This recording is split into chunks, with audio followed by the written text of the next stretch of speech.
Thank you so much again for joining us, Nury. It's wonderful to have you here, especially because we can talk about your book, No Escape, the true story of China's genocide of the Uyghurs. It focuses on the persecution of one group, the Uyghur Muslim community, of which you are a member. Can you tell us about this progression of what you have named a genocide in China? The Chinese Communist Party has always been viewed any type of religion, specifically so-called foreign religion, namely Christianity and Islam, as a sign of disloyalty or could be potential source for unrest, opposition, because the religious belief, the Abrahamic religion in particular, teaches the values, love and affection, forgiveness, and those are kind of things are not in the Communist Party teaching. So essentially, Communist Party ideology and religious belief are incompatible.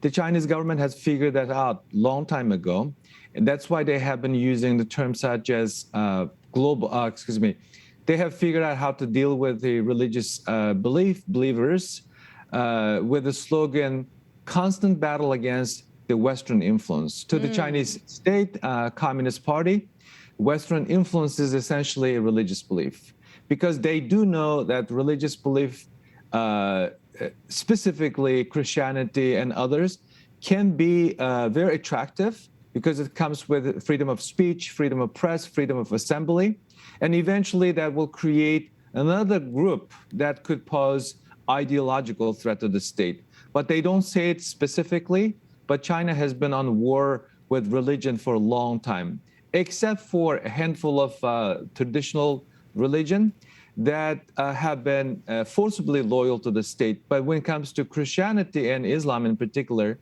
they are rewriting the script. They are doing something called a synicization of the religion, essentially creating a new type of textbooks, which is not a religion, as you know and I know. Well, let's talk about what you talk about, the Western influence. How about the Roman influence or the Roman Catholic influence? How were Catholics treated in China and the Catholic Church?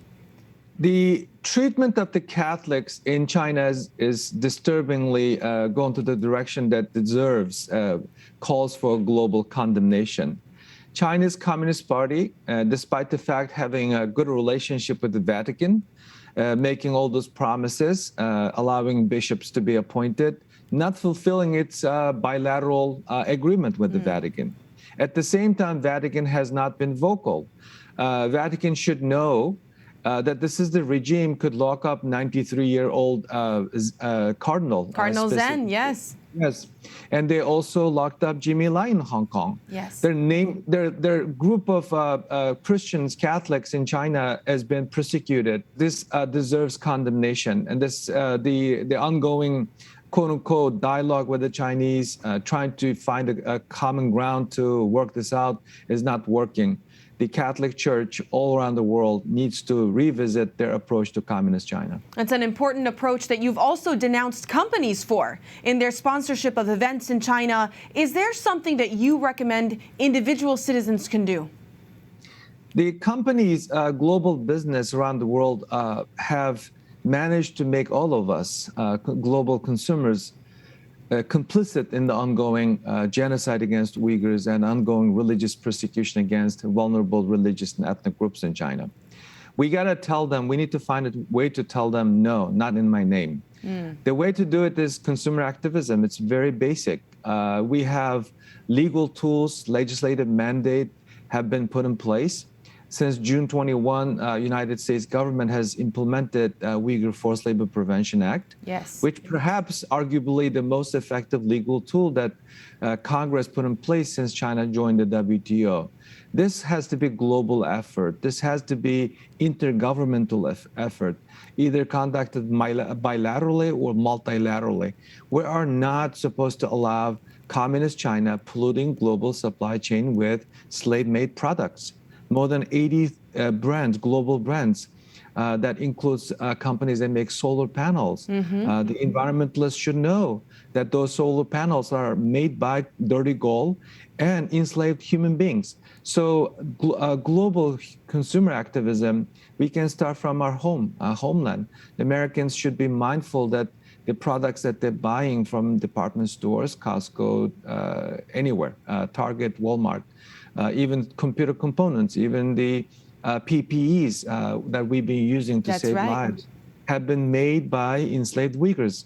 And we should say no to them, no to the business owners, no to the investors, no to those companies that have been dancing with the Chinese to enable the Chinese government to continue to persecute religious groups in China. An important call to action. Nury, there's another very disturbing trend that we're seeing again, which is organ trafficking or harvesting that's come up in the news, particularly taken from prisoners in China.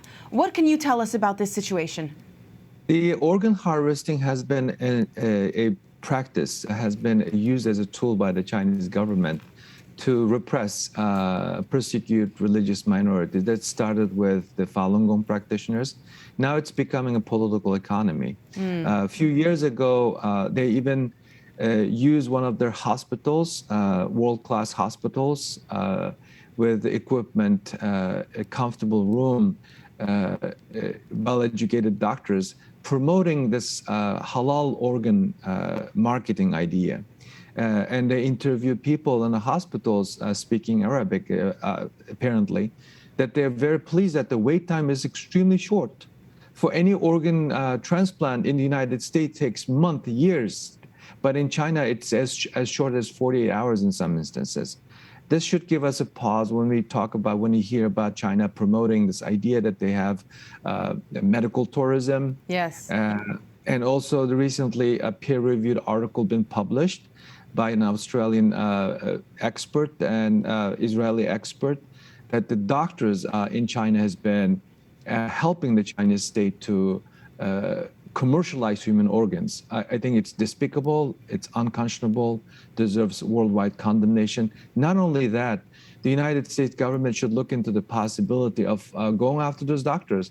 They should not be engaging in medical research with our medical schools. We should not allow them to even come to the United States because this is so inhuman.